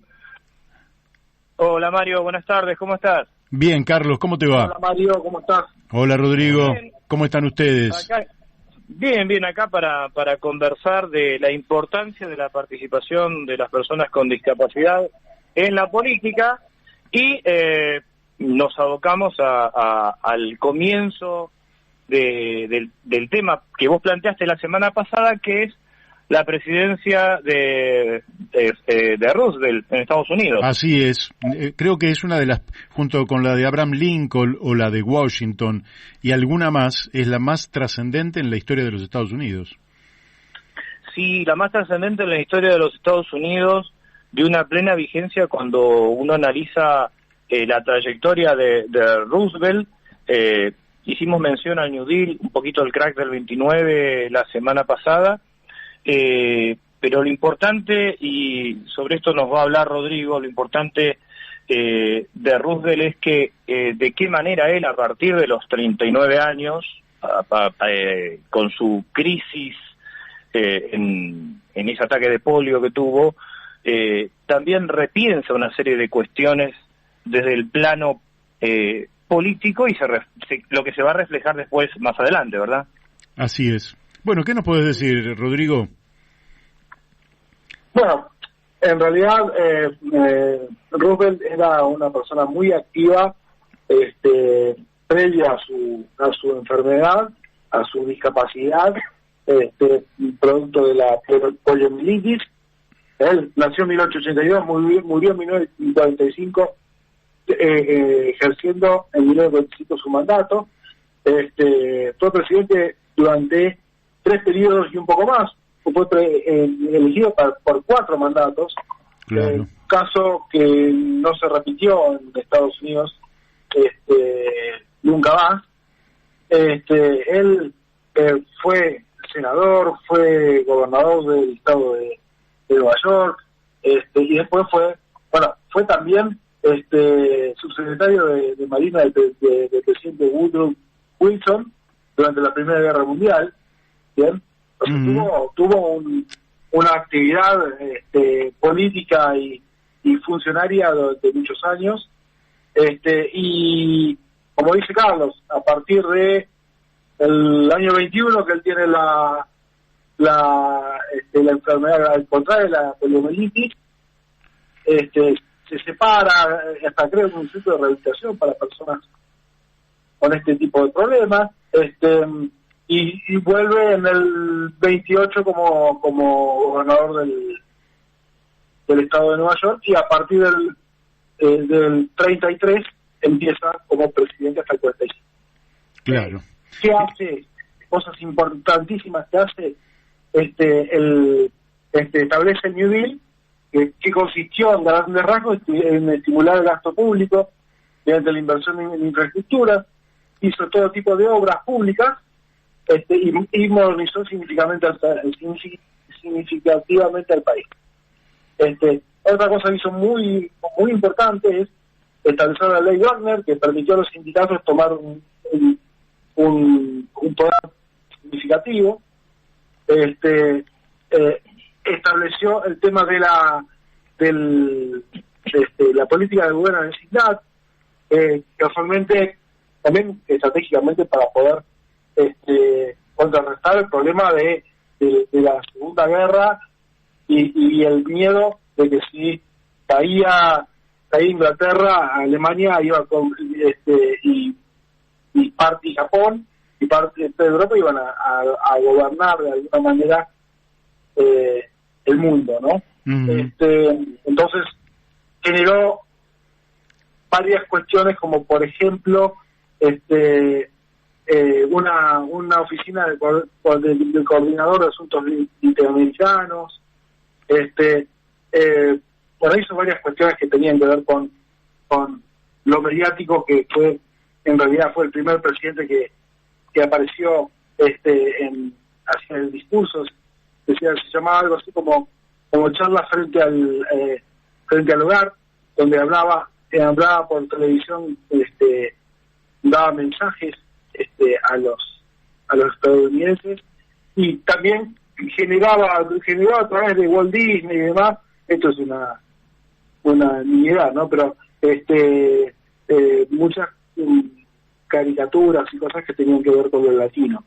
Bien, quiere decir que estamos hablando una mejor relación. Uh-huh. Y uno de los temas más importantes es el curso de las 4 libertades, ¿no? Donde él establecía el tema de la libertad de expresión, la libertad de culto de creencias, la libertad de vivir sin penuria, que ahí es donde, charlando con Carlos, teníamos que se estableció el tema del New Deal y la libertad de vivir sin miedo. Hay un tema, Mario, que es cuando justamente esa frase tan famosa de Roosevelt, el hambre no se discute y nadie come a largo plazo. Claro. Muy buena. Parece increíble. Estamos hablando de un presidente norteamericano, obviamente acusado de izquierdista por los sectores más conservadores y más reaccionarios. obviamente no era un presidente socialista, pero sí era un presidente que tenía una visión social inédita para los Estados Unidos hasta ese momento. Y lo remarcable, conversábamos con Rodrigo fuera del micrófono, es ante esa terrible situación de la Gran Depresión, del pueblo hambreado, dos respuestas diferentes. Una, la que dio Roosevelt desde su país, y la otra, la que dio Hitler desde Alemania. Uh-huh. Son paralelismos difíciles de hacer, pero dos pueblos, uno, el norteamericano, en este caso Roosevelt, mantuvo la institucionalidad, le dio un protagonismo fuerte al Estado sin atentar contra las libertades, y Hitler obviamente lo que hizo fue someter a trabajo forzado a su población y practicar uno de los genocidios más terribles de la historia. Sí, digámosle a los oyentes que lo siguiente, ¿no? Después del crack del 29, se da en Estados Unidos un debate muy fuerte entre los liberales que planteaban que el Estado no tenía que intervenir y quienes sí creían que el Estado tenía que intervenir. Lo cierto es que el presidente anterior, a Roosevelt, creía que le había tomado la idea de que el Estado no debía intervenir. ¿Por qué motivo? Porque los liberales decían, cuando caen los precios, aumentan las demandas. Es decir, por ejemplo, estamos viendo que aumenta la desocupación, pero al aumentar la desocupación, la competencia en los trabajadores hace bajar los salarios, y como bajan los salarios, habrá más capitalistas que van a comprar esos salarios. Sin embargo, lo que ocurría, nada de esto ocurría. Lo que ocurría en la realidad es que bajaban los salarios, bajaba el consumo, quebraban las empresas. Como quebraban las empresas, más gente iba a la calle. Como más gente iba a la calle, volvían a bajar los consumos, volvían a quebrar las empresas, y así se generó un hambre en Estados Unidos como quizás nunca antes habían sufrido. Y la intervención justamente de Franklin Delano Roosevelt permitió revertir este proceso y volver a las vías del crecimiento. Lo interesante de esta conversación, aparte del relato histórico, es que efectivamente Franklin Delano Roosevelt venía con una discapacidad desde el año 21 y él asume en el año 33. Quiere decir que no hubo prejuicio alguno para los norteamericanos en el sentido de decir que una persona con esta discapacidad podía sacar el país adelante. Y me parece que ese es el gran ejemplo, ¿no? Ese es un ejemplo, es un gran ejemplo. Y además, esta etapa que vos mencionás, que también decía Rodrigo, estos han sido 12 años de una profunda maduración. No es el mismo Roosevelt, si uno lee los discursos, los escritos, no es el mismo Roosevelt antes del 21 que cuando él ya es presidente. Evidentemente él ha podido conducir una nación como la norteamericana porque pudo conducirse a sí mismo, asumirse a sí mismo, pelear por sí mismo. No estamos haciendo una apología de lo individual, que quede claro eso. Estamos diciendo que si uno no se conduce a sí mismo no puede pretender, si no es capaz de manejarse en su metro cuadrado, orientar a todo un pueblo. Claro. Y él estuvo frente a ese enorme desafío. Realmente, y ustedes que sufren ese desafío también, ustedes, yo los conozco, son personas bien dueñas de su destino, bien claras acerca de sus objetivos, y que no se han dado nunca por vencido. ¿Ustedes creen que en general cuando alguien es afectado por una discapacidad, qué es lo que pasa en el alma de esas personas? Te paso la palabra, Rodrigo, es una pregunta compleja. Yo creo que es difícil, claro. De ser una persona con discapacidad no te libera de ninguno de las malas características que puedas tener. Creo que te las acentúa. Uh-huh. Pero bueno, yo creo que sí hace tomar una visión de la vida y de las cosas de otra manera, es cierto. Tomar una visión de la vida y el compromiso de la vida de otra manera, más fuerte de alguna manera, pero y creo que eso no es poca cosa al momento de plantearse un trabajo o un desarrollo en este sentido, ¿no? Claro, no es algo mecánico, o sea, porque no es como en eso, y estamos no, yo le pasé la posta también a Rodrigo, porque obviamente la discapacidad nos constituye a cada uno, si bien más allá de los intereses colectivos que tenemos, también hay una constitución vivencial personal. Pero en este tema que plantea Rodrigo es igual, es decir, la discapacidad te ubica frente a una realidad, a una perspectiva de la realidad que a lo mejor el quien no vive la discapacidad no la tiene. Ahora, vos podés tomarla, aceptarla, asumirla, plantearla como un desafío o no. Ahí siempre también juega la voluntad, ese es el margen de la voluntad, ¿no? Desde donde uno se para. Ahora, nosotros siempre decimos esto, durante mucho tiempo, y tal vez por esta cosa de la militarización de la mentalidad en la Argentina, cuando ven a alguien con discapacidad siempre hablan del guerrero, qué guerrera que es, qué guerrero que es, y nosotros estamos un poco cansados de eso. Estamos en la lucha. La verdad que siempre decimos, antes que nos vean con la espada en la mano, preferimos que nos vean con el fratacho, ¿no? Que nos vean con el mandil, que nos vean con el martillo, que nos vean... Eso es lo que queremos ser, constructores. Ya Bien. estamos un poco cansados de guerreros. Bien, está muy bien. Y la última que les hago es la siguiente. ¿Y qué pasa si una persona frente a una discapacidad, que puede ser de nacimiento, o puede ser por un accidente, o puede ser, vaya a saber, se deprime? ¿Qué es lo que pasa? Porque parecería que si la depresión en general es realmente una situación muy brava para cualquiera, ¿se agudiza si alguien tiene una discapacidad?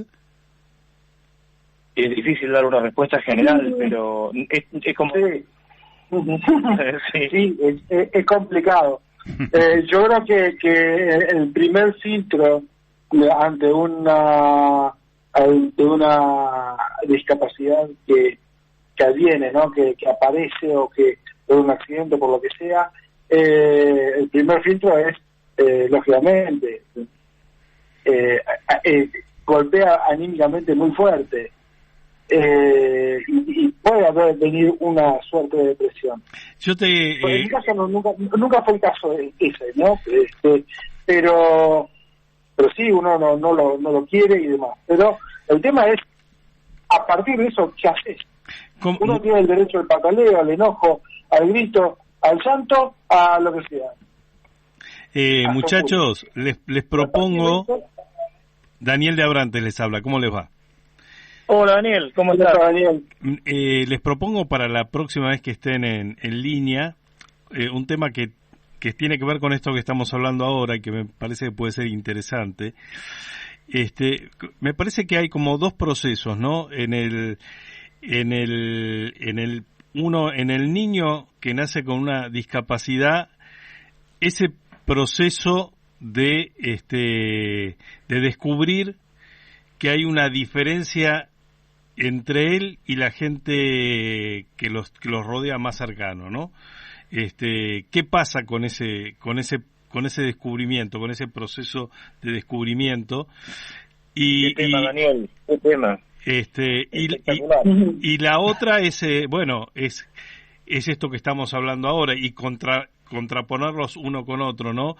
¿Qué pasa con la persona que se enfrenta ante la aparición de una discapacidad por un hecho de la vida, ¿no? Un accidente, una enfermedad, lo que sea. Son como dos No, instancias.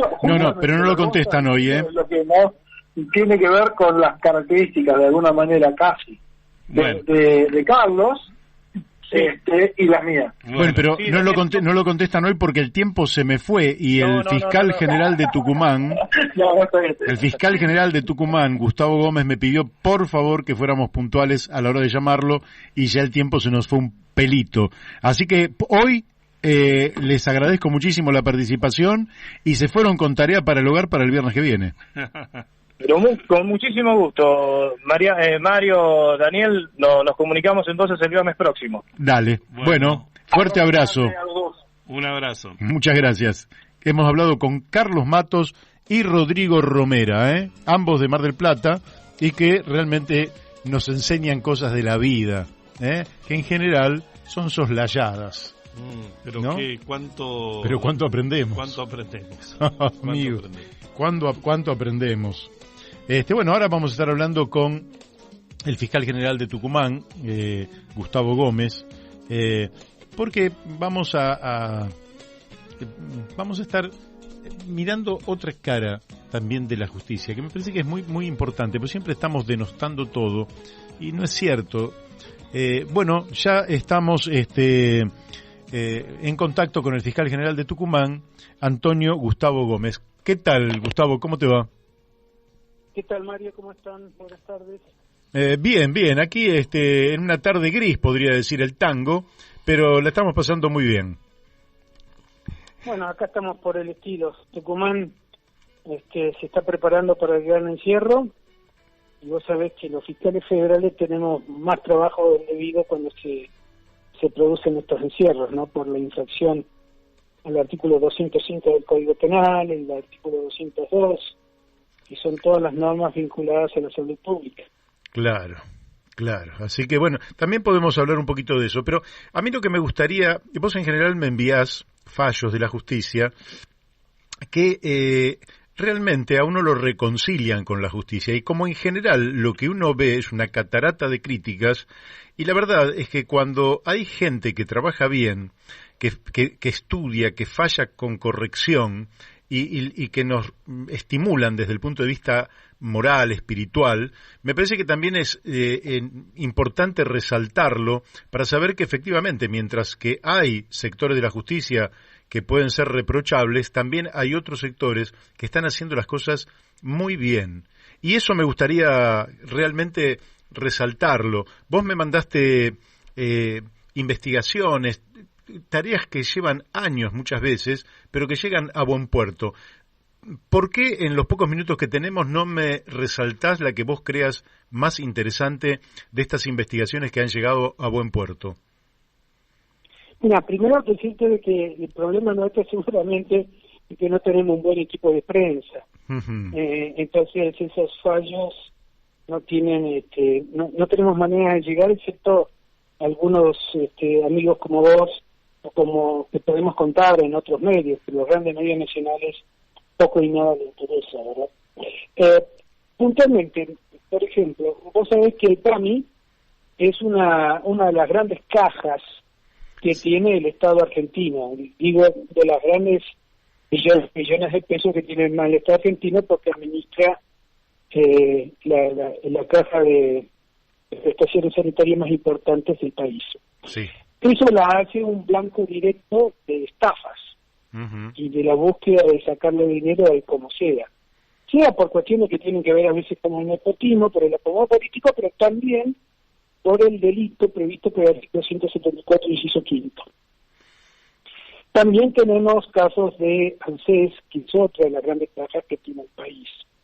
Bueno, se ha tratado, hemos investigado algunos casos y estamos continuando otros donde el PAMI fue estafado montos muy importantes de dinero, y la Cámara Federal acaba de confirmar el último procesamiento de una investigación que tiene ya muchos años, en donde están involucrados distintos tipos de acuerdos y negociaciones vinculadas a un grupo de médicos, muy importante. Vos sabés que uno cuando piensa en estafas siempre las imagina o de muy baja monta o de un altísimo nivel. Cada vez que hablamos de estafa nacional, hablamos de millones y millones de dólares o de muy bajo nivel.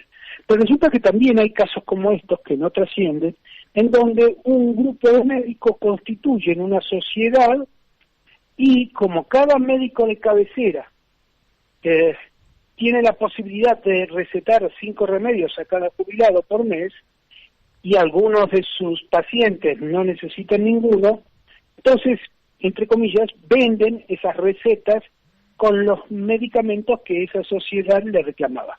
Por ejemplo, vos necesitabas algún remedio, te asociabas a esa sociedad, te cobraban unos pesos de 5, 10 por mes para que vos mantengas tu sociedad, y cuando vos necesitabas algún remedio, ibas ahí y decías, bueno, necesito este remedio que me es muy caro. El director de esa sociedad llamaba a uno de los médicos que le entregaban recetas truchas, decía, recetame tal medicamento. Lo recetaban, pagaba PAMI y le entregaban el medicamento a esta persona que lo pedía ilegal. ¿Cómo lo descubrimos?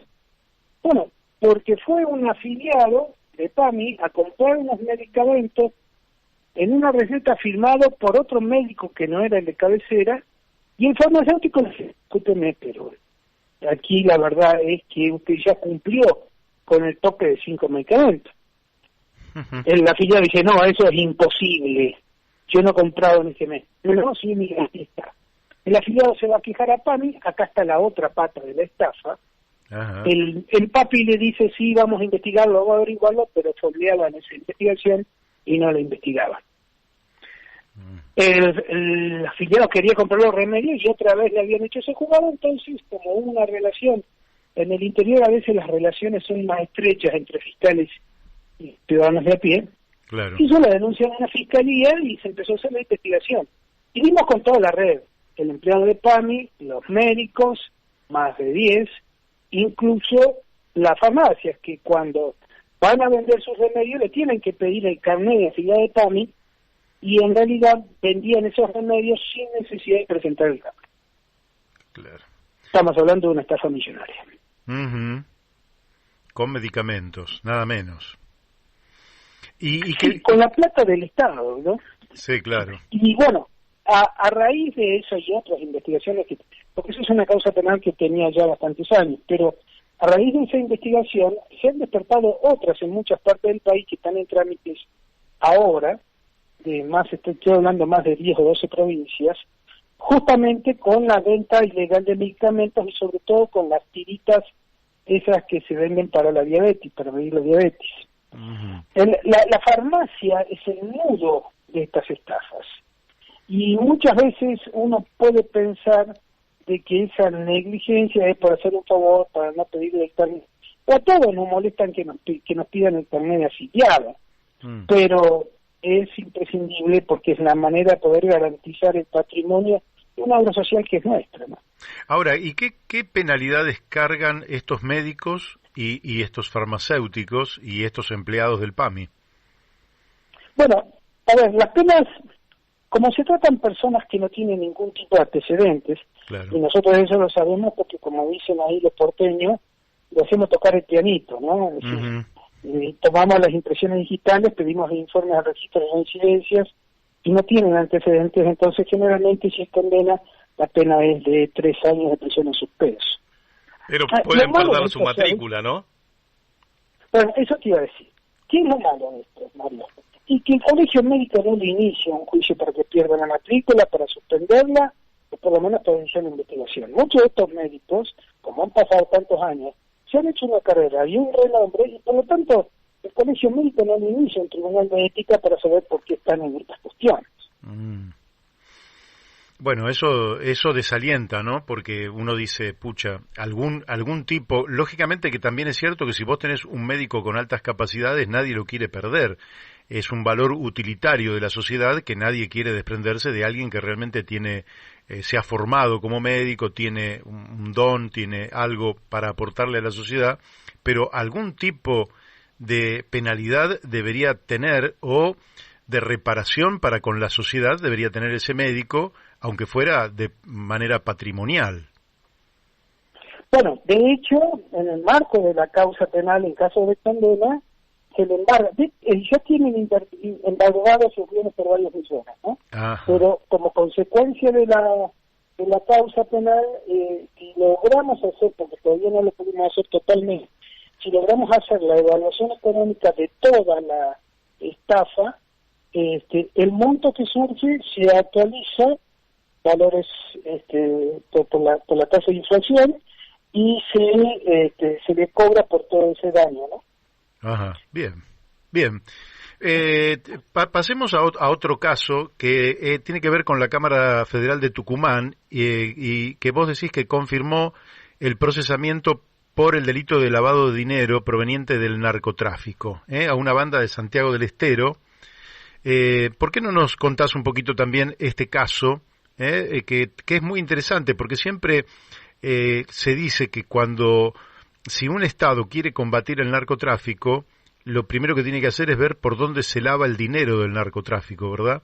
Y muchas veces uno piensa que se mira para otro lado, pero por lo menos hay un caso, que es este que vos relatás, en el cual da la impresión de que la Cámara Federal de Tucumán ha tenido realmente una actividad muy correcta.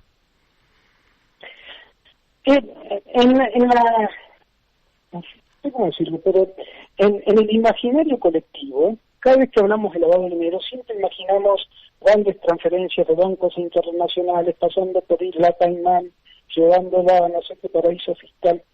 Y a veces es mucho más común y mucho más berreta, si vos querés, de lo que imaginamos.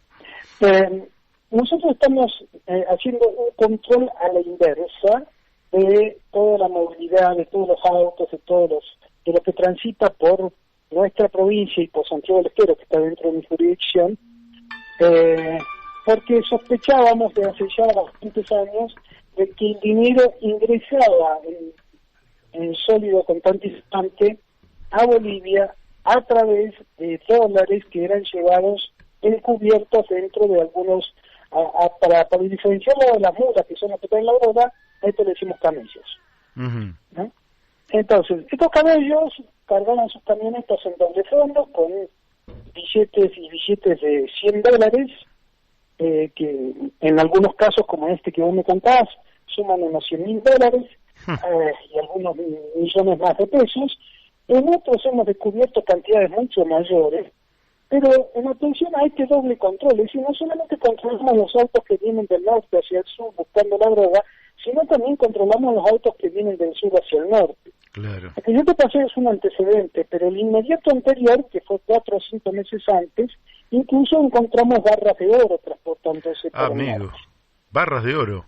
Y barras de oro, y no el oro certificado que vos podés encontrar en una joyería, sino que estaba a las claras que habían comprado con el dinero del narcotráfico oro de joyería, digamos, del tipo de la calle Libertad, ahí en Buenos Aires, Uh-huh. y lo derretían, con eso tomaban como placas, lo acomodaban al auto que uno tenía que transportar, que llevar, y era mucho más difícil encontrarlo, porque el perro no olfateaba los oros, olfatea billetes, tenemos perros que olfatean los billetes, pero que no olfatean el precioso. Claro. Entonces, también aquí vale mucho, y es muy importante contar con la experiencia de los controles que están formados por los gendarmes. Los gendarmes tienen una escuela de gran avanzada, esa escuela de suboficiales que a veces uno le presta atención, pero tienen una escuela de gran avanzada que, junto a la experiencia, le permiten encontrar casos de camellos viajando al norte, llevando oro, llevando dólares y llevando billetes. Uh-huh. Gustavo, te quiero hacer una consulta ahora que tiene que ver con lo que ha pasado en Buenos Aires, que no es de tu jurisdicción, que no tiene directa relación, pero que, como vos sos un hombre de la justicia con experiencia en todos estos temas, pero hemos visto esta semana en Lugano, en Capital Federal, en la Ciudad Autónoma de Buenos Aires, unas escenas de bandas que se tiroteaban, que algunos dicen que vienen de otras villas, que se van trasladando hacia Lugano y que están en disputa de territorio y que generarían un ambiente parecido al que en otros tiempos se vivió en Cali, Bogotá o lugares, Medellín, lugares donde realmente fueron asolados por el narcotráfico a niveles realmente tremendos, con una secuela de violencia importantísima.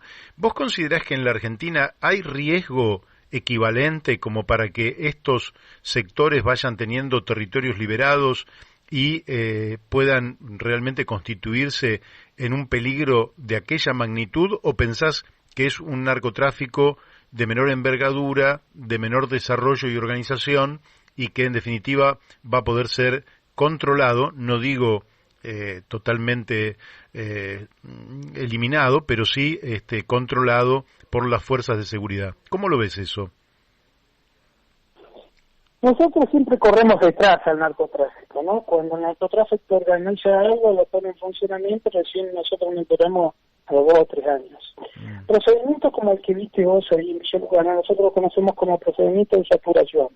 Esto es, capturan de policías un lugar una noche determinada en busca de la droga para terminar con estas bandas. Pero es una falsa creencia de que esos procedimientos sirven para terminar como la droga o con las peleas de las bandas.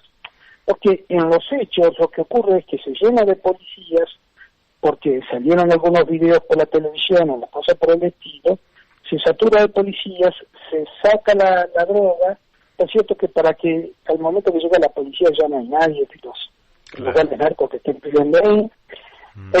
Y después, cuando se retiran, dejan a la población del lugar en un riesgo increíble. Yo soy enemigo de los procedimientos de saturación porque se pone muy en riesgo la vida, porque nos terminan matando, de la gente que vive en el lugar y que son desconfiados como supuestos delatores o vecinas de la policía. Claro. En realidad yo prefiero otro estilo de trabajo que han tenido éxito en algunos lugares, que nosotros acá en Tucumán lo ponemos bastante en práctica, que es ubicar en los lugares complicados familias de policías que quieran vivir en esos lugares, que tengan una vocación de policía realmente, que la gente del barrio sepa que es una familia, o es el departamento, o es la casa, o es un lugar donde viven policías, que se integren en el baño, y eso desalienta mucho a las bandas de policía. Ajá. A las bandas, perdón, de narcotráfico. De narcotráfico. Es decir, tratamos de, por ponerlo en términos de pandemia, tratamos de vacunar esos lugares con anticuerpos al narcotráfico, que el narcotráfico le resulta repulsivo. Si vos colocás en barrios como Villa Lugano varios de estos centros o de estas casas, de esta gente que trabaja como policía por vocación, pero que la gente del barrio lo conoce como tal, pues disminuyen mucho las peleas de estas bandas. Eso por un lado. Y por otro lado, las peleas de las bandas de narcotráfico se están dando especialmente por el bajo, porque estamos muy saturados en el mercado de drogas. Ajá. Cuando vos tenés un mercado de drogas a un precio importante del valor del gramo, en este momento un gramo de máxima pureza puede andar entre 900 y 1.500 pesos. Si vos saturás el mercado con drogas, si vos le tapás el mercado con drogas, en vez de 900 va a valer 400 o 500. Sí. Entonces, ¿qué ocurre con las bandas? Necesitan vender, porque el grado inmediato superior les exigen que vendan para poder seguirle bajando drogas. Si no venden, el gran narco cambia de banda y elige otra. ¿Me dice hasta acá? Sí, es interesantísimo lo que estás describiendo. Cuando cambia de banda y elige otra, hay un primer enfrentamiento entre bandas. Entonces, ¿qué está ocurriendo? Cuando vos bajás el precio de mercadería y no conseguís venderla, invadís el territorio de otra banda, que está pasando por lo mismo. Entonces se generan estos tiroteos por invadir el territorio del uno al otro. Si el precio de la cocaína, en vez de estar en 400, pasara a valer 2.000, vos no tenés problema de tiroteo entre las bandas, porque justamente el valor de la cocaína, del gramo de cocaína, va a ser más importante y no va a haber necesidad de pelearse con nadie porque tu mercado está asegurado. Lo cierto es que generalmente esto se da por presión de los grandes narcos, que de arriba para abajo le dicen, bueno, vos me tenés que vender por mes 100 kilos, 200 kilos. Si no me vendés, no solamente te limpio a vos, sino que pongo otro que pueda vendernos. Y esto es lo que genera la violencia entre los narcos. Tremendo. Tremendo. Bueno, y nos has dado un método que la verdad es que yo no conocía y que me parece más que interesante, pero vamos a seguirla, Gustavo. Realmente te agradezco muchísimo la amabilidad que tenés de comunicarte con nosotros, y seguramente en una próxima oportunidad vamos a profundizar un poquito más este tema del narcotráfico, que realmente a la gente la pone muy mal, la gente de bien, podríamos decir, y que parece que fuera un problema de muy difícil resolución, de manera tal que lo profundizamos otro día. ¿Te parece bien? Perfecto, pero para dar una tranquilidad a la gente, nosotros estamos lejos de ser Colombia, Brasil, que son los grandes cercos, los grandes centros del narcotráfico en América Latina. Gracias a Dios. Bien, bien. Bueno, gracias a Dios entonces no estamos lejos de aquello. Te mando un fuerte abrazo. Chao, Mario, que tengan un buen fin de semana y que el día 25 recordemos a la patria con todo el amor que ella merece. Así es, así será. Bueno, hemos hablado con el fiscal general de Tucumán, Antonio Gustavo Gómez. Ustedes lo han escuchado, una persona realmente altamente calificada, que nos da buenas noticias de la justicia, que nos pone en un encuadre de situación de lo que realmente estamos viviendo, que resulta bastante más interesante que a veces lo que vemos, que no sabemos qué magnitud tiene, qué peligrosidad tiene, hasta dónde llegan, y bueno, por lo menos nos ha pintado un panorama donde efectivamente no estamos, como esta semana se dijo en muchos medios de comunicación, que podríamos pasar a ser alguno de aquellos centros del narcotráfico mundial que se transformaron en verdaderos infiernos por la cantidad de muertes, de crímenes, de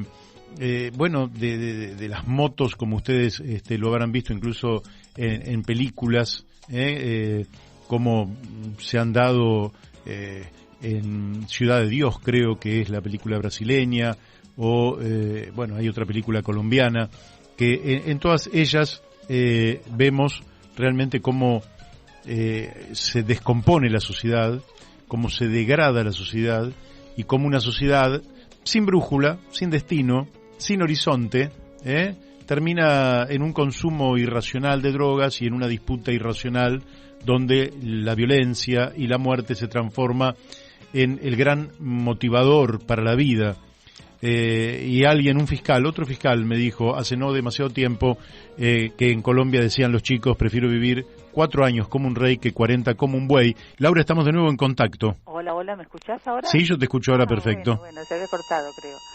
Bien. Bueno, no hablábamos del tiempo, mucha lluvia y un ciclón mañana que se viene con todo, parece, así que hay que salir atado, decía yo, para no volarse. O no salir directamente. No salir, claro, no salir, quedarse en su casa. Sí, esperemos que no nos lleve el techo. Que no nos lleve el techo. Sí. A ver si nos quedamos sin techo y nos arranca.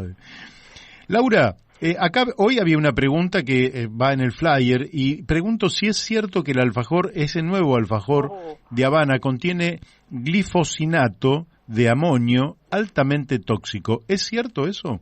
Mira, todavía parece que no, porque es un proyecto. O sea, es un proyecto que de alguna manera trata de, a través de un ícono, digamos, de la alimentación, que un ícono de Mar del Plata, inclusive, claro, Habana, Balcarce, los edificios, imponer con la excusa mentirosa de que es algo beneficioso para el ambiente, etcétera, etcétera, un producto que va a tener un trigo que ha sido recientemente aprobado.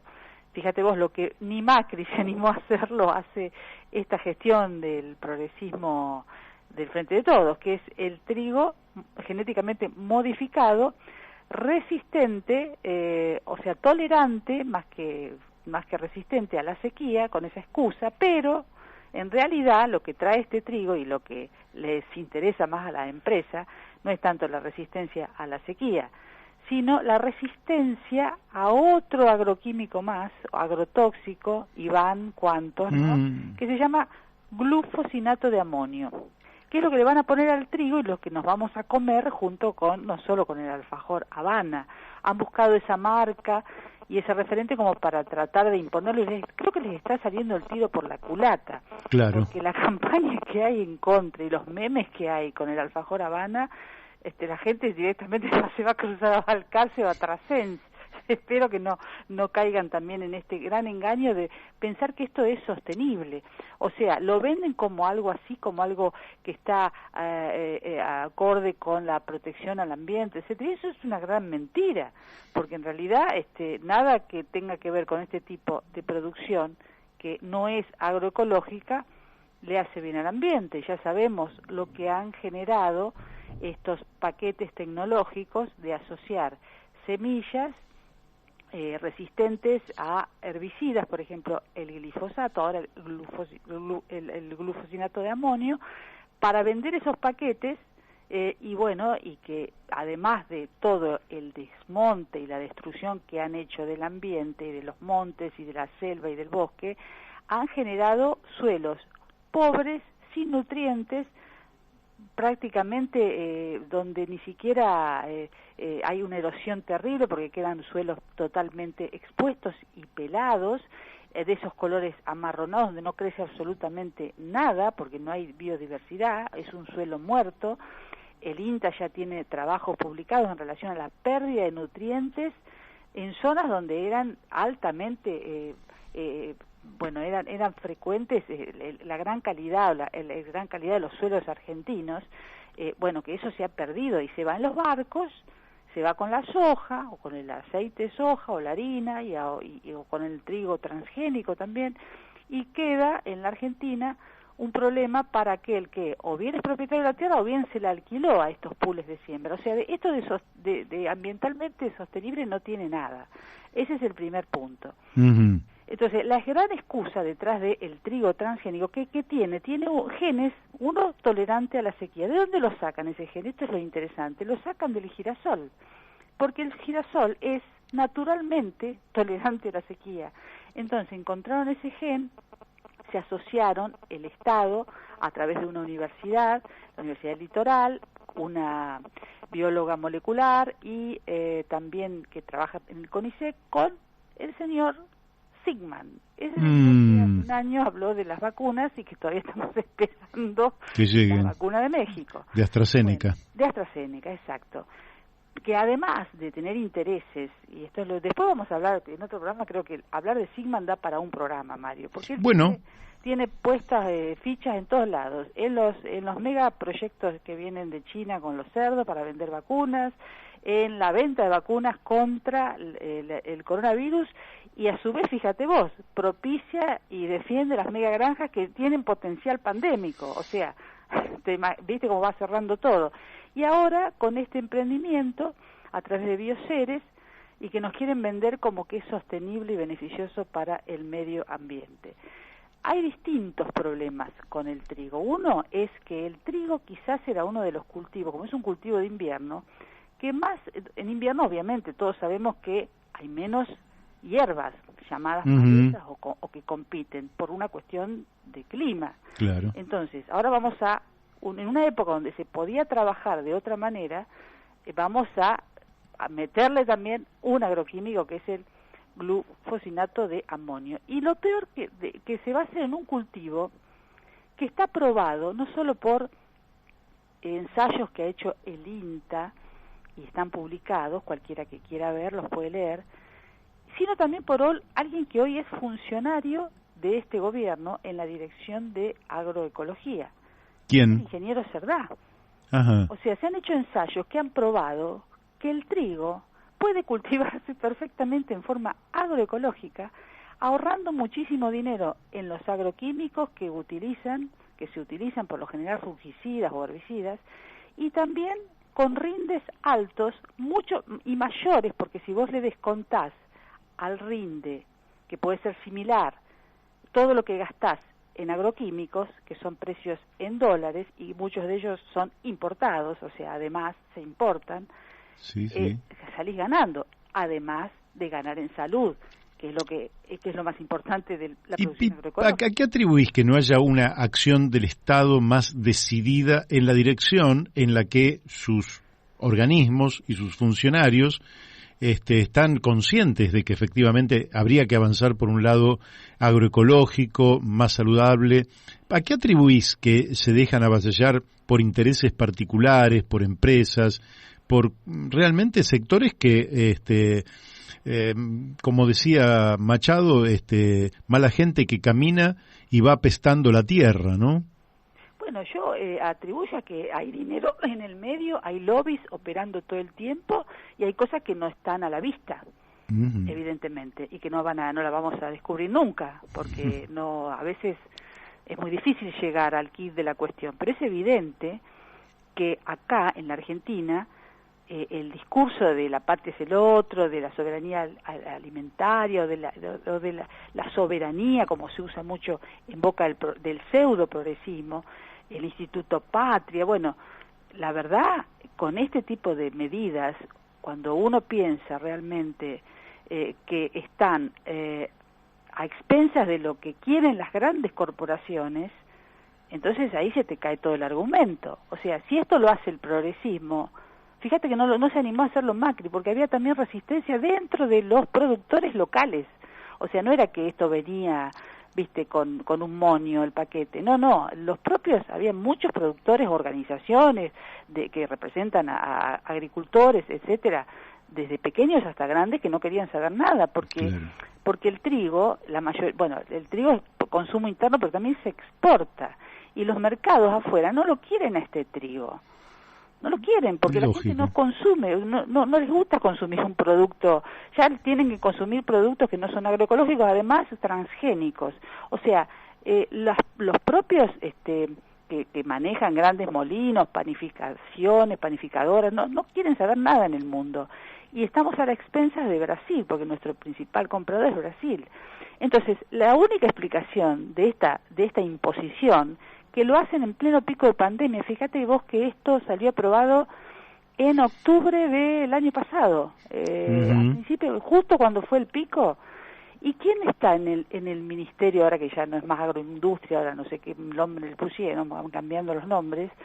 Está nada más ni nada menos que un colaborador y fiel amigo y colaborador y funcionario durante mucho tiempo del régimen de Gilles de France, que es Basterra, que creo que, a ver si no me confundo, pero... Sí, Basterra, Basterra, claro. Sí, que es ministro de Agricultura, podríamos decir. ¿Qué podemos esperar de eso?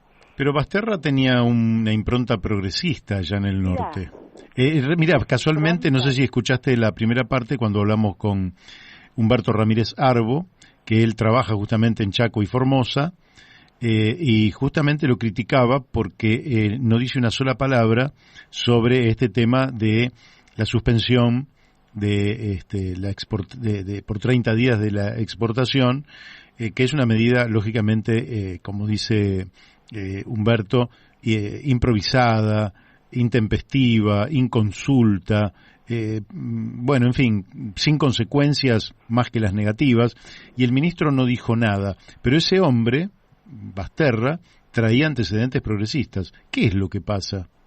Bueno, yo creo que es el pseudo progresismo, justamente. Cuando se habla de progresismo, el progresismo, como decía Bala, el movimiento se demuestra andando. Sí. Bueno, el progresismo se demuestra gobernando y no discurseando. Y si vos ves el Formosa, cómo ha perseguido a las comunidades originarias, cómo ha desmontado y destruido el hábitat y el ecocidio de estas provincias, en Formosa, en Chaco, en Salta, ¿de qué progresismo me hablan?